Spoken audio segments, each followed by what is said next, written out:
Programang ito ay rated SPG, striktong patnubay at gabay ng magulang ang kailangan. Dahil pulis si Rigor ay malalaman niya ang nangyari sa mga kabalyero. Batid niyang doon na mamasukan si Tinding, kaya iniisip niyang kasama si Tinding sa mga namatay. 3 katulong kasi ang namatay, kaya alamin ni Rigor kung kasama ba si Tinding sa mga katulong na ito, pero makukumpirma niyang hindi. Kaya malinaw kay Rigor na buhay pa si Tinding. Kaya ibabalita ni Rigor kay Marites ang tungkol dito. Labis nakakabahan at mag-aalala si Marites sa nangyari sa pamilya ng amo ni Tinding.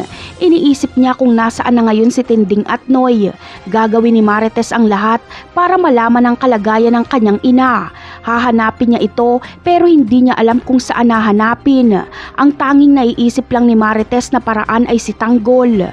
Matatandaan natin na noong pumunta si Rigor sa bahay ng mga kabalyero ay napag-alaman niyang nandoon si Tanggol. Sinabi niya ito kay Marites na kaya daw nandoon si Tanggol ay para dalawin ang kanyang lola Tinding. Kaya iisipin ni Marites na may alam si Tanggol kung saan makikita si Tinding at Noy ngayon. Kaya si Tanggol ang kakausapin ni Marites at alam niya kung saan makikita si Tanggol. Hihintayin ni Marites na magpakita sa kanya si Ramon at hihilingin niya dito na kakausapin niya si Tanggol. Isasama naman ni Ramon si Marites sa kanilang mansyon para makausap ang anak nilang si Tanggol. Siguradong ikakagulat ni Olga kapag makita niya sa kanilang bahay si Marites. Magtataka siya kung ano ang ginagawa nito doon.